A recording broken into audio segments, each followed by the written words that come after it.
Out by Swing Out Sister. It's 11 minutes after 10. You're listening to BBC Radio Scotland with me, Connie McLaughlin. Now, how old were you when you learned to swim?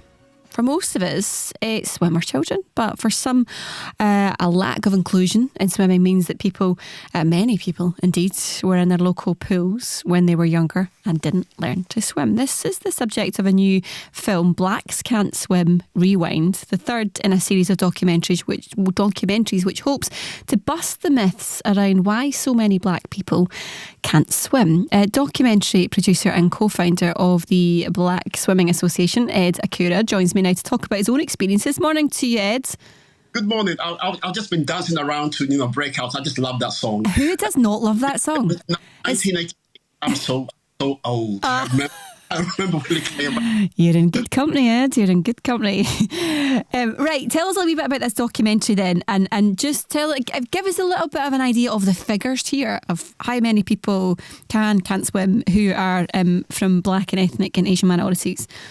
Sports England's figures quotes that 95% of black adults and 80% of black children in England do not swim. 93% of Asian adults and 78% of Asian children in England do not swim. I'm sure it's not going to be any different in Scotland. Wow, that's huge numbers. I only learned how to swim 2 years ago. I know. The first film documentary I did, which was a film called Blacks Can't Swim, which is about my personal journey, that the end of the film, me getting into the pool, was the very first time I ever got into a swimming pool to learn how to swim. Right, let's take this back to the start, because I want to hear about your personal experiences of this. But in the first instance, why, from the documentary and the research that you've done and the work that you've done on this, do we have a clear reason as to why this is the case? So I can only talk about my personal experience. I can talk about the people who interviewed in the 3 documentaries, why they do or don't swim. But everyone has a different reason. I mean, it could be that it's not a priority. It wasn't a priority when they were growing up. Their parents don't swim. It could be because of their hair. It could be because of the stereotypes, the stigmas, and the myths about black people having heavy bones. It could be about modesty. If you're from the Islam faith, there could be so many different reasons, and that's why the Black Swimming Association is conducting the first research of its kind called it's under hashtag Our Swim Story.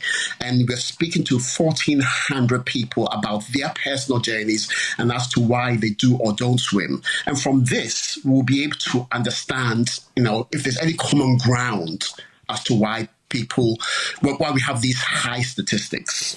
Right. What was your reason? It was never something that was brought up in that conversation. My mum was very well educated. She was as a midwife. My dad's a mechanical engineer. But swimming, they didn't swim, and they never ever had any conversations about swimming. So it was not even a priority. Did it not come up in school? Was there not a situation where you had to go for? At my school, for whatever reason, and I think it was in first year, everyone was made to get into the swimming pool and have swimming lessons. And if you could swim, great. If you couldn't, then tough, basically. So that wasn't the same for you at your school? So basically, I was born in the UK. I went to Ghana, where my parents originated from, when I was 9 years old. So I mean, we didn't have any. There was nothing to do with swimming. Never in school. Even though I went to an international school, and I think I was probably the only person in the class that couldn't swim. But the education system, even here, I speak to a lot of teachers. I've spoken to a lot of people, and I've said swimming is part of the curriculum. So why do we have these high figures? And I was told that mainly most schools do not have swimming pools. So basically, they take the kids. You take a class of 30, and you take them to a leisure centre, put them in a coach, take them there. Kids are messing around, all that kind of stuff. By the time they get into the pool, you only have about 20, 30 minutes, to teach them. So what they do is that they put the kids into categories. if you have some level of swimming, you get into the pool. If you have no level of swimming, it's basically someone like myself, they'll put you on the side and you blow bubbles, put a ring around that. So you come out of school, you come out of the education system not knowing how to swim. And you tend to find out that those that could get into the pool, that did have some level of swimming ability, are those that parents took them swimming lessons outside of the education system. And did you have any sort of inclination to do it, or was it just not something that, because your mum and dad didn't do it and because you weren't really massively encouraged, then you weren't really that bothered? Listen, when I grew up and I started hearing about the stereotypes that, black people don't swim. No, of course we don't swim. We can't float. We can't do this. I was like, wow, okay, there's something for me to hide behind. So then if anybody asks me, do you swim? Or can you swim? Or if we ever go into that conversation, I'll say, of course I can't. I'm black. And at some point, I began to actually started to believe in these kind of stereotypes. Yeah. Well, if you hear something often enough, then you do start to believe it, don't you? Yep. So it's a big issue, and that's why the Black Swimming Association, working together with the RNLI and Portsmouth University, are about to conduct probably the biggest research about this bone density thing. We hear about this, we can't swim because we can't float, so therefore we drown. But now we're going to put it to test. We're going to do the research. Right. So was this the purpose then of these documentaries, was trying to get to the bottom of busting these myths and raise awareness, I guess, that, that there's opportunities out there if people want to swim, then they can? I would like to make myself sound intelligent and very knowledgeable. Go on. But I tell you, to be honest, when I first made the first documentary film called Blacks Can't Swim, if somebody had told me that I would be sitting here having a conversation with you 3 years later, I would say you're crazy.